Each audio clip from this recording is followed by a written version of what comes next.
Hey guys, Dropship Tyler here, and today I want to talk to you about having the right mindset when it comes to eBay dropshipping or just business in general. So a lot of people wonder what they can control and what they cannot control. I put together a list here of just things that you should be focusing your time on and things that you should be letting go, knowing that you did your best when it came to setting these things up, but they don't always work out. So for the first one, you can't control your sales when it comes to eBay dropshipping.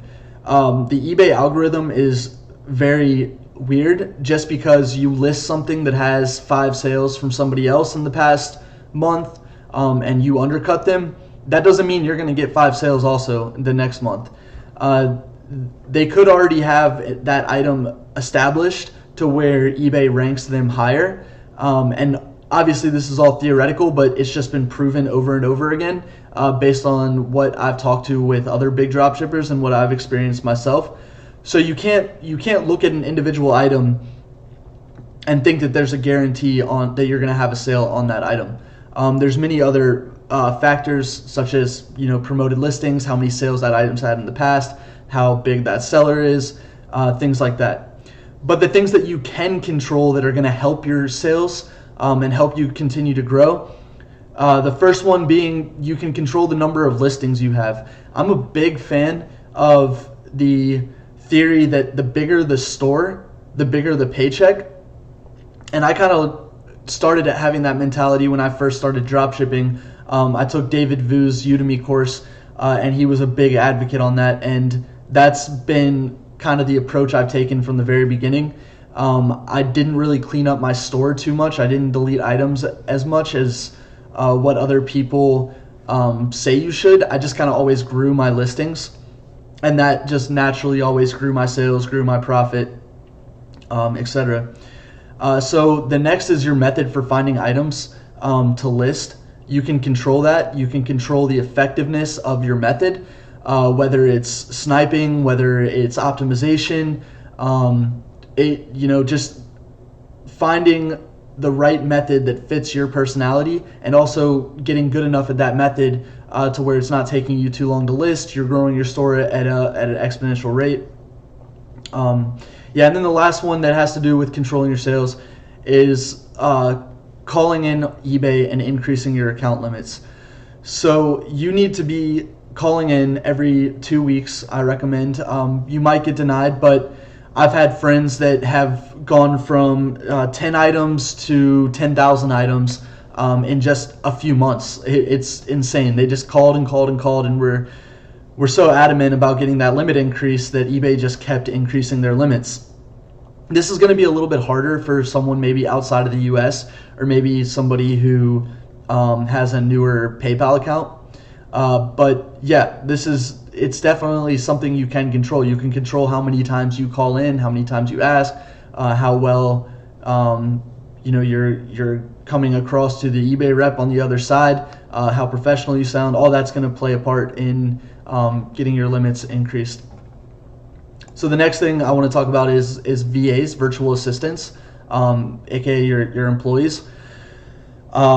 You can't control like what mistakes your VAs make or what they do with their time once you hire them.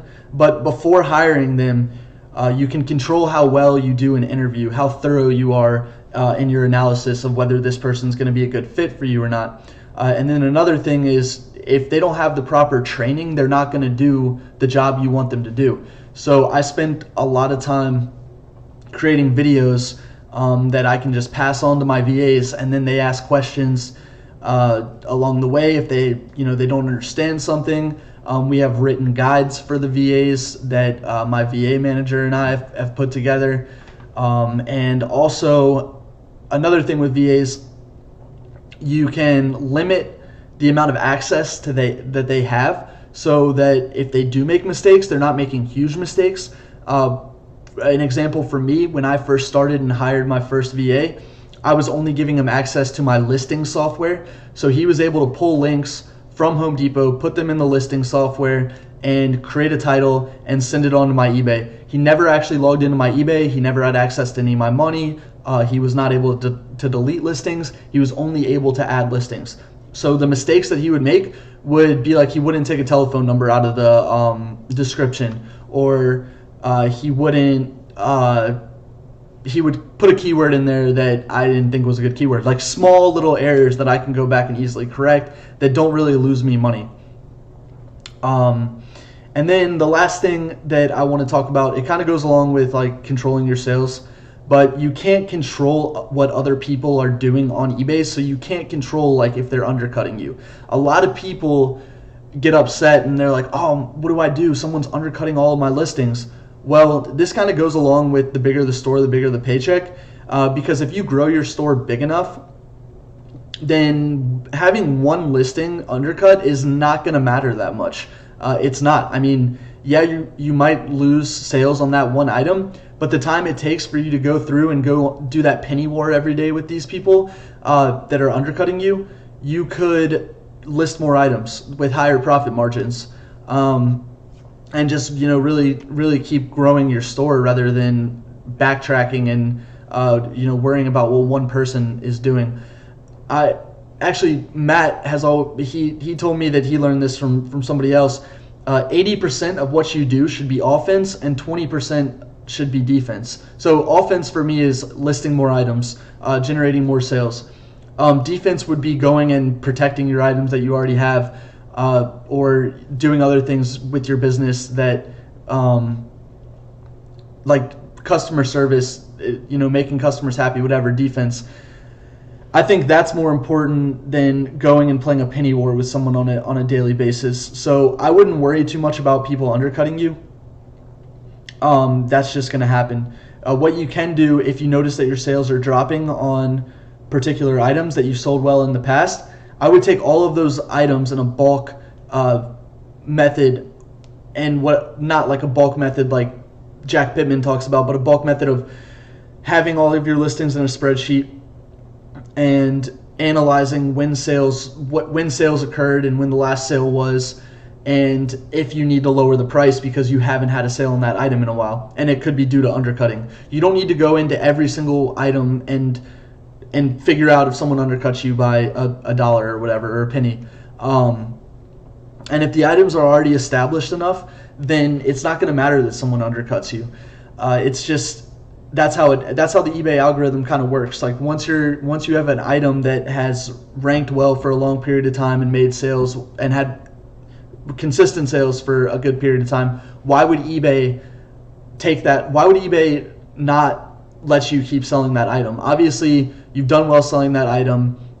You've provided good customer service on that item, whatever. So I think there's something in the eBay algorithm that once an item has sold enough, then you are the person on eBay that's going to sell the most of that item.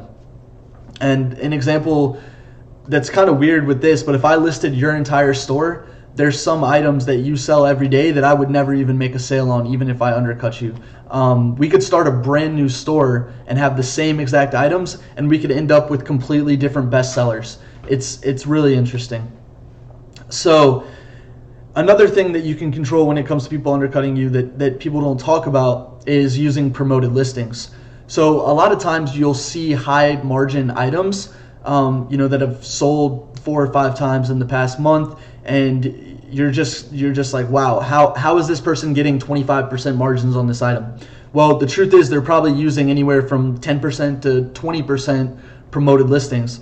And what that's going to do is that's going to avoid the whole sniper situation. So even though you're sniping their listing, it doesn't matter because those sales didn't come organically. They came from the item being promoted. So unless you figure out exactly what they're promoting at, and you also spend more on the promoted listings than they do, there's no way that you're really going to be able to compete with them, because there's probably a ton of people already trying to go to that listing and lower the price. So really, just a recap, just focus on what you can control. Always continue to move forward. Always grow your store. Always be scaling.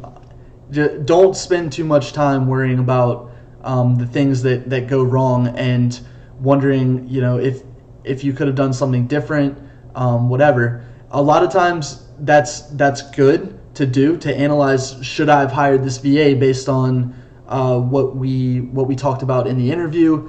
What am I going to do differently? Yeah, that's fine. That's productive time spent learning about your process and reconstructing your process. But like things like controlling your sales, like I said, with wondering why an item's not selling when it's sold for somebody else, I wouldn't worry about that. I would just move on and keep listing. And if you found a method that's growing your sales, keep doing that method. Don't second guess yourself too often. This is a very simple business model, and really it's all about taking what you know and just keep on scaling it.